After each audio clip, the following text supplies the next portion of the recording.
Guys, ang dami ko talagang alam nung bata ako tungkol sa pero wala namang kita.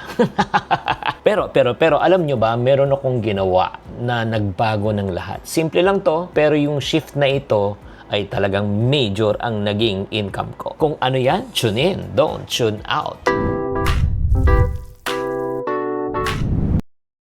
Hi there, this is Shinky Tan, your pambansang wealth coach. Nako, this is what I've realized, no? I hope na kapulutan nyo ng aral, no? Kung bakit wala pang masyadong kita ang karamihan na hindi mo lang makukuha ang kita talaga sa sipag at tiyaga. Kung sipag at tiyaga lang ang measurement, marami na sa atin umasenso at umunlad. This is what I've realized. Kahit na marami ka ring alam, yung learning mo ay walang silbi kundi nagbago ang galawan mo. The mistake that, most people think that more knowledge, more income. Yes, more knowledge, more income, but however, knowledge without action is useless. Kaya sa video na ito, ikukwento ko sa inyo kung paano ko natuto mag-aral at ano talaga ang shift na ginawa ko at paano to nagbago. So bago natin pag-usapan yun, sagutin mo lang to sa isip mo. May natutunan ka na ba na isang bagay last year, pero hanggang ngayon, wala pa rin. Wala ka pa rin ginagawa.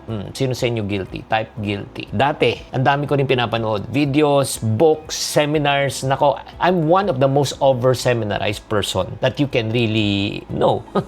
Pero pagkatapos ng isang linggo, wala na. Doon ko na-realize, hindi ako kulang sa information, pero kulang ako sa sistema. Kulang talaga ako sa action. Hindi ko kailangan ng mas marami pang alam. Kailangan ko ng mas malinaw na anong dapat kong gawin. Honestly, kung tapat ka, ilang money lessons na ba ang natutunan mo, pero hanggang ngayon, wala pa rin nangyayari. So, I would like to share with you on how I acquire knowledge right now. Ngayon, hindi na ako information collector. Hindi na ako nag-iipon ng lessons. Ngayon, ang ginagawa ko, pag kami natutunan ako, ina-apply ko. Just like this video that I'm doing right now. May natutunan ako and I want to share it with you. Parehong aral, pero ngayon, may ginagawa na akong framework. Meron ginagawa akong series. May ginagawa na akong episodes. Kaya I'm sharing this idea with you. Kasi nagiging totoo ito. Ito yung one thing that I've learned, no? If you cannot teach it to other people, it means say you didn't understand. If you cannot repeat it to other people, it means say you didn't learn it. I want you to pause right now. May mga money ideas ka ba or business ideas ka na kaya mo talagang ikwento ng simple? Yung nasa iyo, yung sa isip mo ngayon, kaya mo ba i-share yan? O pag ibig sabihin, if you cannot share it, you don't understand it. So the next question is, paano ko nare-refine tong skills ko? Dati, umaasa ako sa feelings.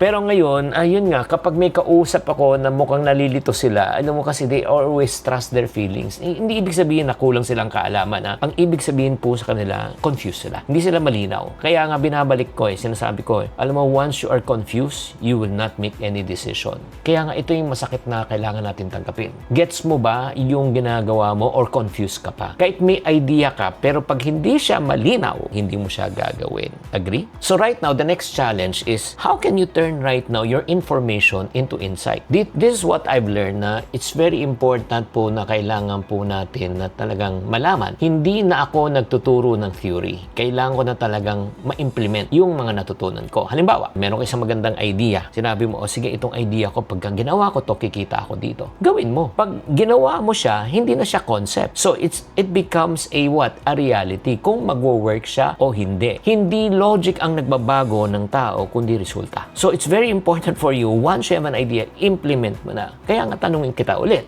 may decision ka na ba dati na ngayon, nararamdaman mo, pero hanggang ngayon, wala pa rin epekto. Bakit? Kasi hanggang ngayon, takot ka pa rin mag-start. Finally, paano ako natuto ba talaga sa pera? You know what? As I've learned, in-apply ko yung mga ideas ko, hindi na ako natakot. And finally, I was able to create a framework, which I want to share with you, itong CHIP method that I've been doing. Ano itong CHIP method na ito? There are 4 things pala that you and I must need to master in order for us to learn about money. Ano ito yung 4 na master natin sa CHIP? First is create. You should learn how to create money. Pag hindi ka marunong gumawa ng pera, wala kang pera. Next is H. H is handle. Kailangan marunong ka humawak ng pera. Pag hindi ka marunong humawak ng pera, kahit laki ng kinikita mo, ubos ang pera. And then third, kahit magaling ka mag-create, mag-handle, but if you do not do I, invest. Ano tong invest? The moment you stop working, you stop earning, but you don't stop spending. And last but not the least, kahit magaling ka mag-create, mag-handle, mag-invest, but if you fail to protect, one critical illness, big hospital bill can wipe out your entire savings and you go back to zero. So ito yung natutunan ko. Kapag may natutunan pala ako, gawan ko ng framework. So right now, let me ask you this question. Sa kaalaman mo ngayon tungkol sa pera, Meron ka bang framework? May sistema ka ba? Alam mo ba yung CHIP method? Create, handle, invest, and protect. Tatandaan nyo, hindi ako gumaling sa pera dahil marami akong alam.